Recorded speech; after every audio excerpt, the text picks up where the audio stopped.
Que a paz do Senhor seja com todos nós nesse momento. Vamos dar início à nossa conversa espiritual.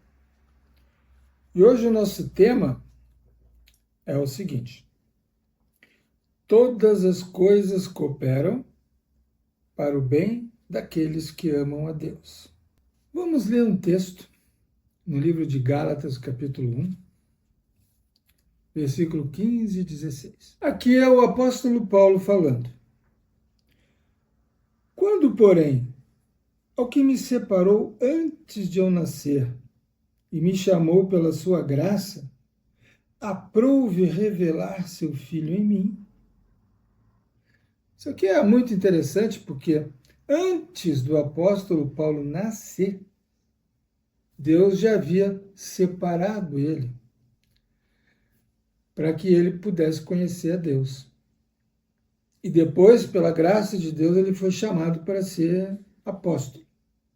E aqui ele diz uma frase assim reveladora: aprouve a Deus revelar o seu Filho em mim.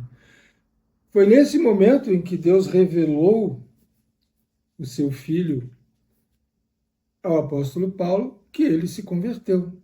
Então, essa palavra aprouve, essa palavra misteriosa, quer dizer o seguinte: aprouve a Deus, quer dizer, agradou a Deus, foi do agrado de Deus.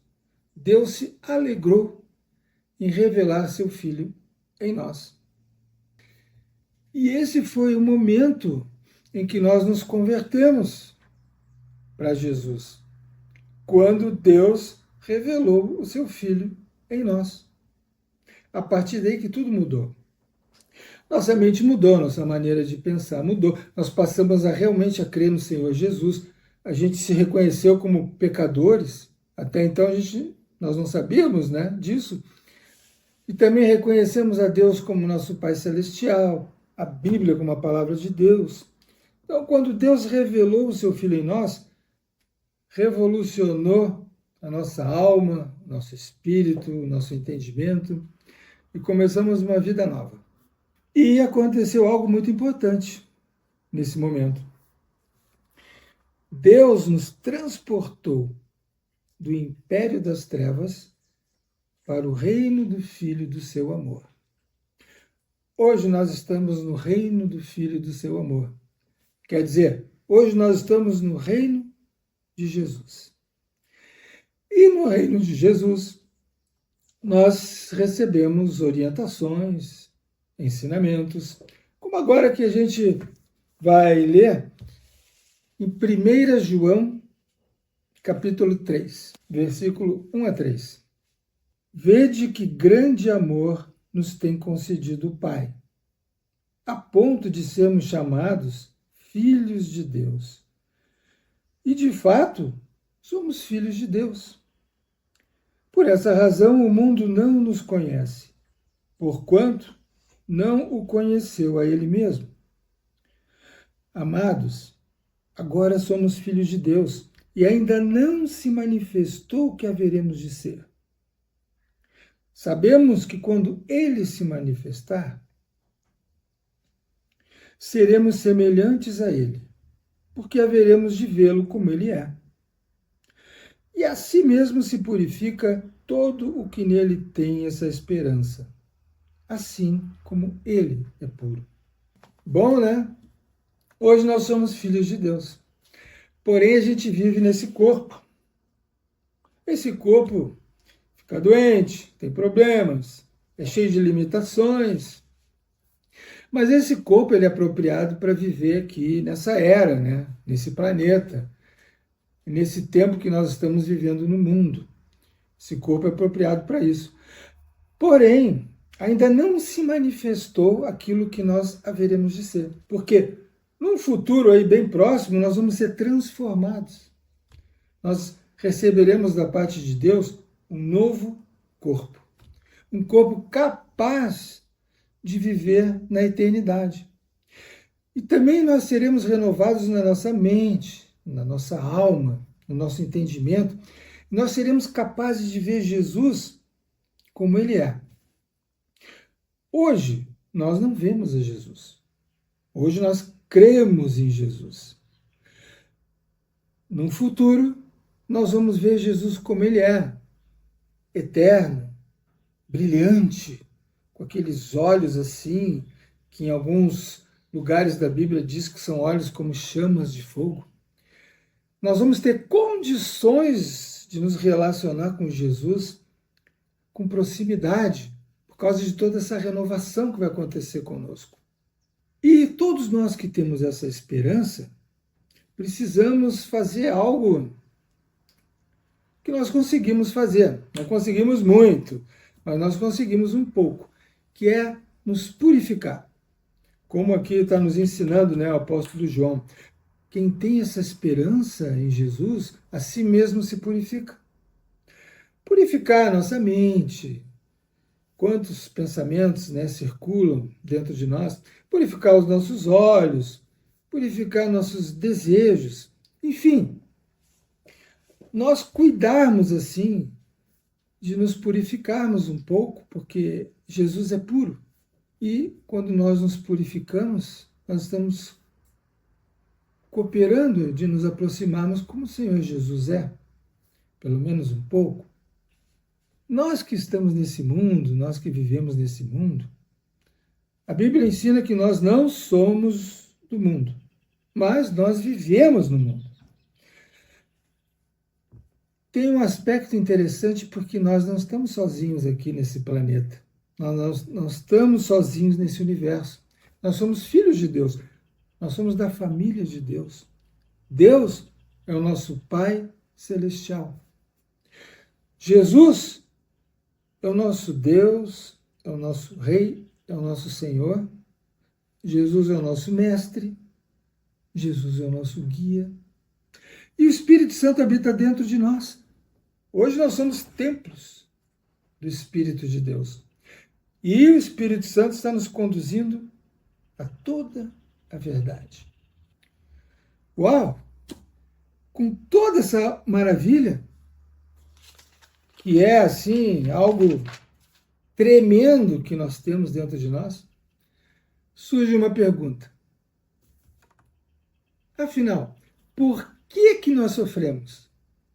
Por que eu sofro? Por que você sofre? Por que ele sofre? Por que ela sofre? Por que isso acontece? Jesus, quando ele esteve aqui no mundo, Jesus ele sofreu. Jesus ele sofreu muito. Não foi brincadeira, não. Jesus ele foi rejeitado. Você já foi rejeitado? Ser rejeitado é horrível. O sentimento é muito ruim. Jesus foi perseguido. Ele foi humilhado. Cuspiram nele. E por fim, Jesus enfrentou a cruz.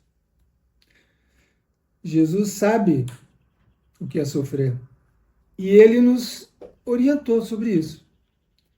Ele nos disse direitinho sobre essa questão de sofrimento.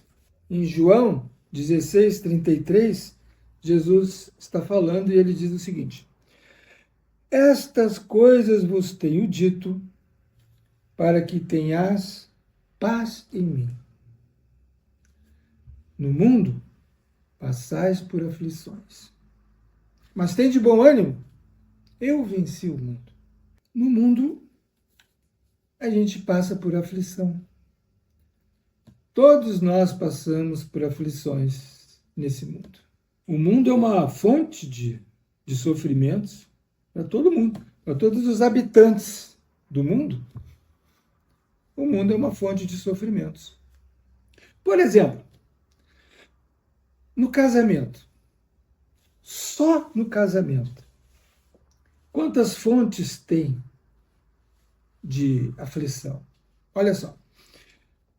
Antes de nós nos casarmos, né? Antes de nós acharmos aquela irmã gloriosa, antes de nós acharmos aquele príncipe, aquele irmão maravilhoso, tem toda uma angústia, né? Ah, vou ficar sozinho. Será que eu vou encontrar?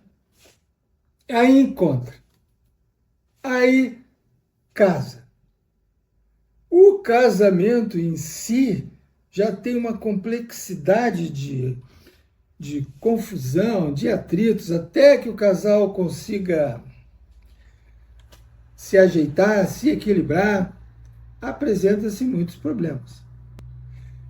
Nasce o filho tão desejado, bebezinho lindo, que se transforma numa fonte de preocupação. A criança apresenta muitas aflições para os pais. E se o casamento não dá certo?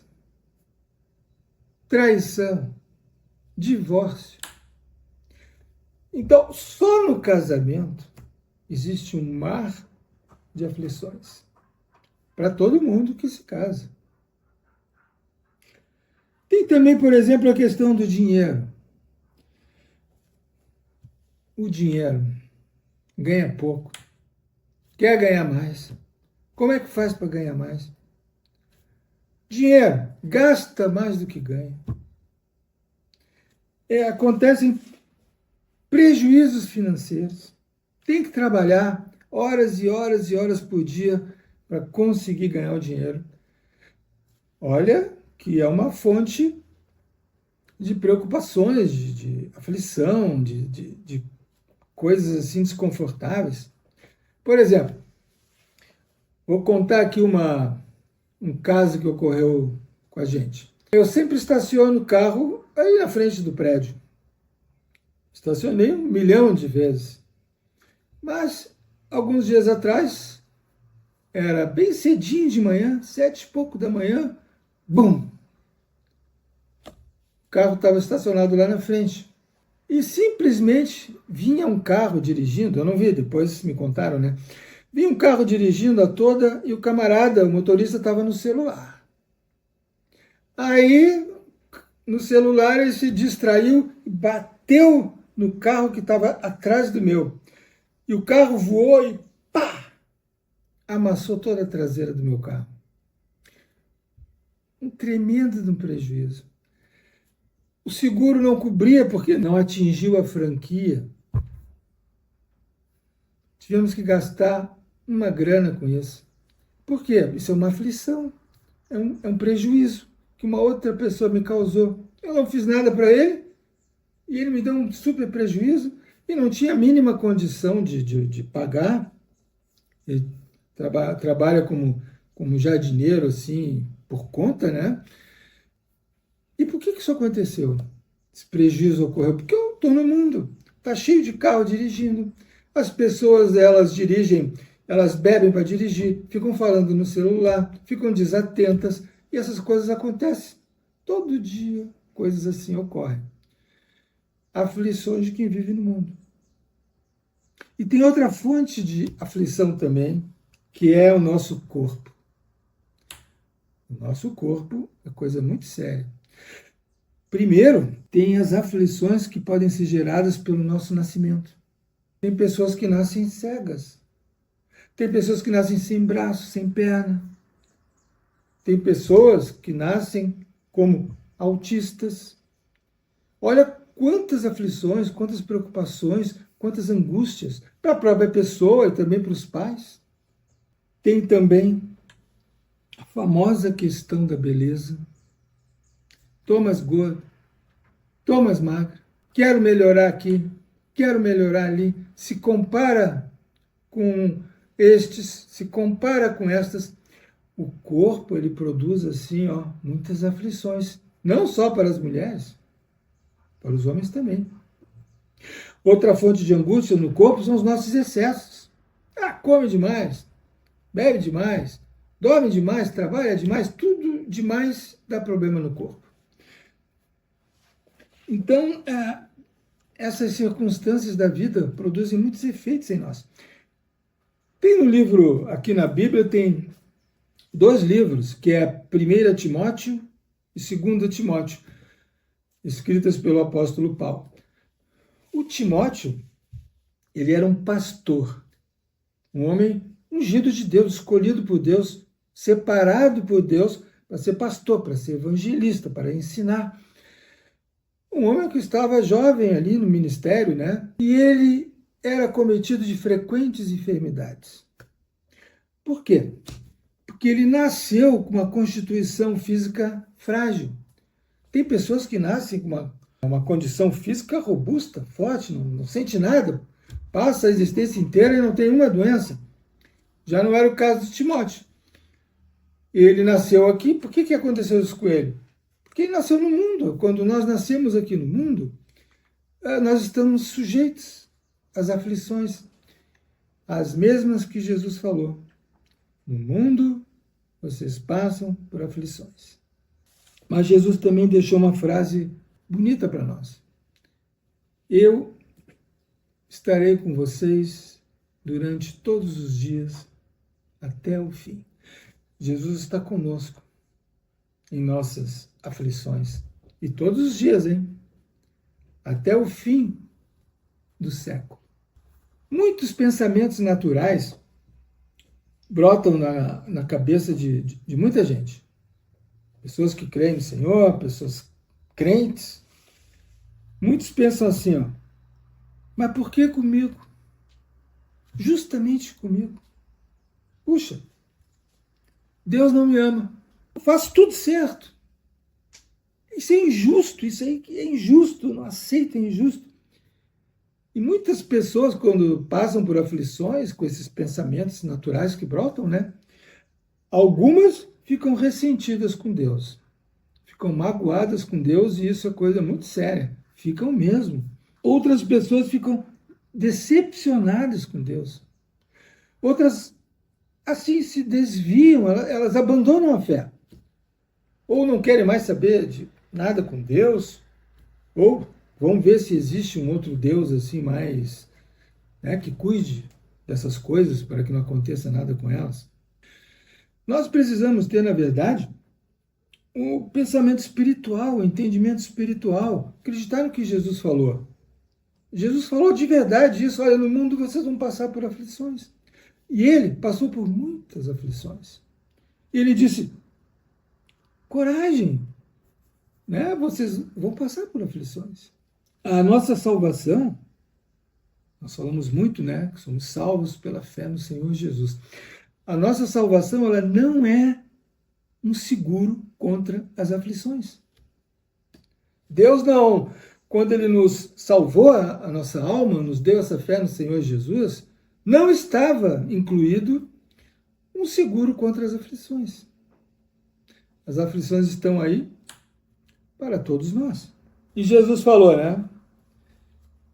Tenha bom ânimo. O que é isso? Tenha coragem. Não desanima. Confia no Pai Celestial. Confia em mim, Jesus falou. Confia no Espírito Santo. Confia. Nós que estamos no reino do Filho do seu amor, nós que vivemos no mundo, mas não somos do mundo, nós que estamos no reino de Jesus, nós temos orientações, nós temos ensinamentos que nos ajudam a evitar muitas aflições e nos ajudam a passar pelas aflições tendo uma comunhão com o Pai Celestial. Ó, um dos ensinamentos que são ensinamentos assim de quem está no reino de Deus, né? Quem está no reino de Jesus. O prudente vê o mal e se esconde. Ser prudente é uma virtude maravilhosa. A pessoa que é prudente é aquela pessoa que percebe o mal, seja no trabalho, seja com amigos, seja... Ela percebe o mal em qualquer situação e ela se esconde.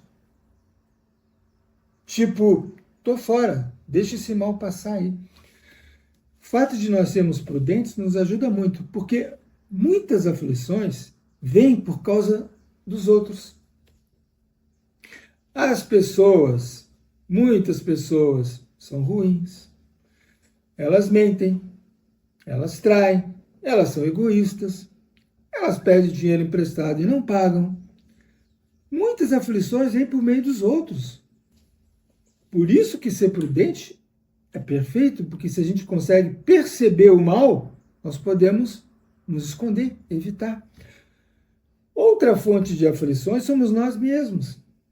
Com as escolhas que a gente faz, as decisões que a gente toma, nosso modo de vida, nosso estilo de viver, pode também trazer consequências para nós, que são as aflições. E tem também as aflições das circunstâncias da vida, né? Mas e o que é aflição? O que é aflição, afinal? Aflição é angústia. É você ficar preocupado, você sentir medo, você experimentar desgosto. As aflições não são coisas boas. Por isso que ser prudente é uma virtude que pode nos livrar de muitas e variadas aflições. Outra orientação que nós temos, para nós que cremos no Senhor Jesus, ela vem cheio assim, como um ensinamento maravilhoso, está em Filipenses 4:6, que eu vou ler aqui. Não andeis ansiosos de coisa alguma. Isso aqui é um convite para a gente confiar no nosso Pai Celestial. Não fica ansioso, a aflição chegou, não fica desesperado. Não te entrega, não fica apavorado. Confia em Deus. Tem que ter coragem. Quando a aflição chega, quando o incômodo aparece, tem que ter coragem para confiar em Deus. Por isso, não andeis ansiosos de coisa alguma. Em tudo, porém, sejam conhecidas diante de Deus as vossas petições, pela oração e pela súplica, com ações de graças. Cada aflição que a gente passa produz pedidos diante de Deus de oração, de livramento, de auxílio, de sabedoria para ver como lidar com a questão. E o resultado desse movimento nosso é que a paz de Deus, que excede todo o entendimento, guardará o vosso coração e a vossa mente em Cristo Jesus. Então, como é que isso funciona na prática? Nós precisamos separar um tempo. Primeiro, tomar essa atitude corajosa, né? Vou confiar em Deus. Quando surge uma questão delicada. E a segunda coisa a fazer é tornar conhecido diante de Deus os nossos pedidos. Pela oração, pela súplica. Se a coisa for muito difícil, tem que suplicar, tem que se humilhar diante de Deus, tem que insistir, tem que persistir, tem que clamar a Deus. E por fim, dar graças ao Pai. O que é dar graças? É dizer palavras agradáveis a Ele. Pai Celeste, reconheço que Tu és um Deus maravilhoso. Senhor Jesus, Tu és perfeito, Tu és meu Deus, Tu és meu Rei. Espírito Santo, eu sei que eu sou um templo da Tua habitação e Tu estás me fortalecendo. Isso é uma maneira de você dar graças ao Pai. Porque aqui não adianta você fazer uma oraçãozinha. O ensinamento não é esse. Aqui a coisa é séria. Você tem que ter uma atitude de confiar no Pai Celestial. E depois você tem que dizer para o Pai Celestial os teus pedidos. Orando, suplicando. E depois você tem que ter esse momento de render graças a Deus. Pode cantar um cântico. É uma sequência de comunhão com Deus. É preciso um tempo para isso. Isso aí não. Isso aí não funciona. Eu já fiz isso. Você já fez isso? Tá. Quantas vezes você já fez isso? Fez 2, 3 vezes? Fez 10 vezes? Os ensinamentos da Bíblia, eles precisam ser praticados para serem entendidos. Não é uma questão de fazer uma vez, de fazer 2 vezes, é uma questão de fazer para pegar o jeito, para entender. Os ensinamentos espirituais, eles precisam ser absorvidos, eles precisam ser experimentados, eles precisam ser vividos.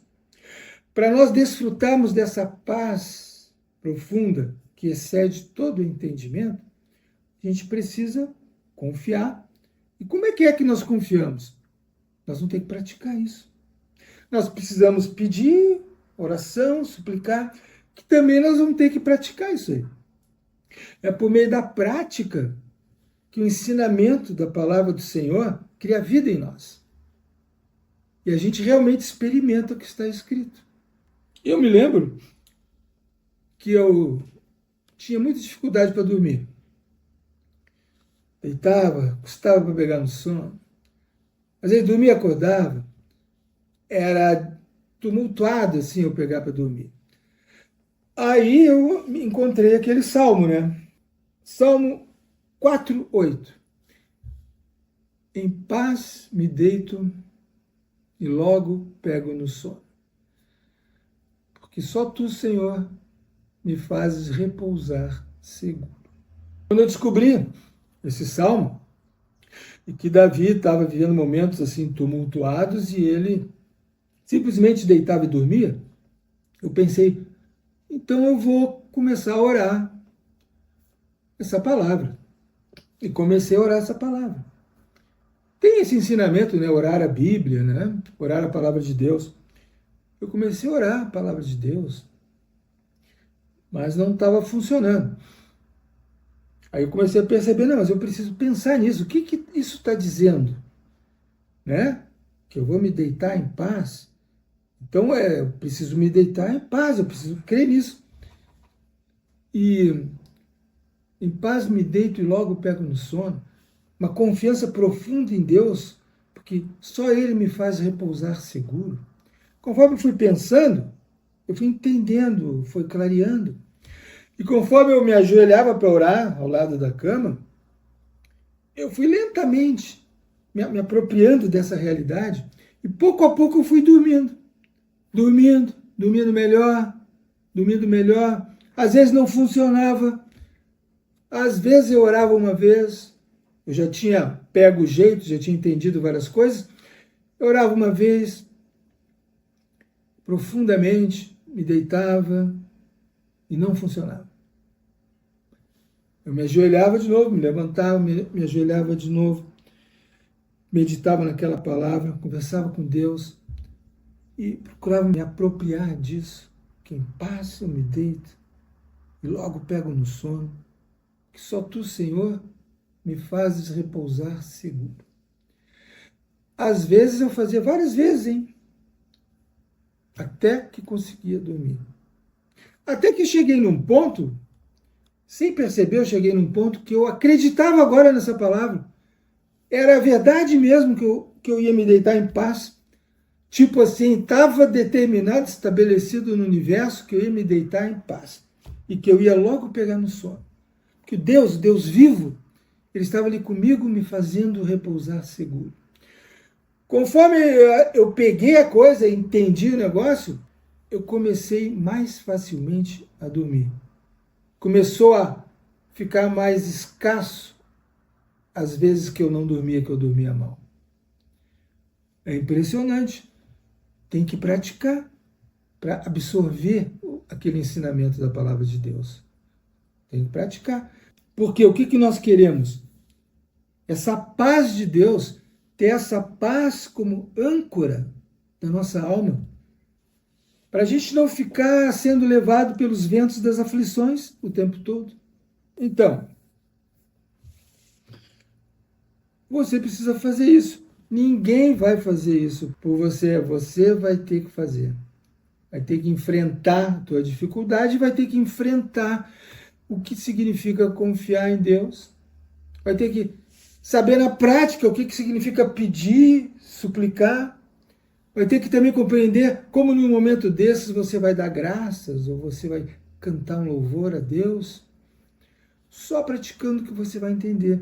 Só pensando nesse ensinamento que você vai discernir para ter aquela capacidade de não, agora eu acredito mesmo. Chega um momento que a gente crê de verdade. Aí a coisa começa a funcionar melhor. Isso é para todos nós. Uma intimidade maior com a palavra de Deus. uma confiança maior no que o Pai Celestial está dizendo nas Escrituras. Isso é para todos nós. Essa paz que nós podemos ter como âncora em meio aos sofrimentos, ela é verdadeira, é concreta, é real. E é uma bênção que Deus tem para todos nós. Amém? Vamos praticar. Esse é o caminho. Essa é a verdade e essa é a nossa vida com Deus. Senhor Jesus é o nosso caminho. E os ensinamentos são orientações para nós colocarmos em prática. A paz para todos vocês e nos encontramos no próximo vídeo.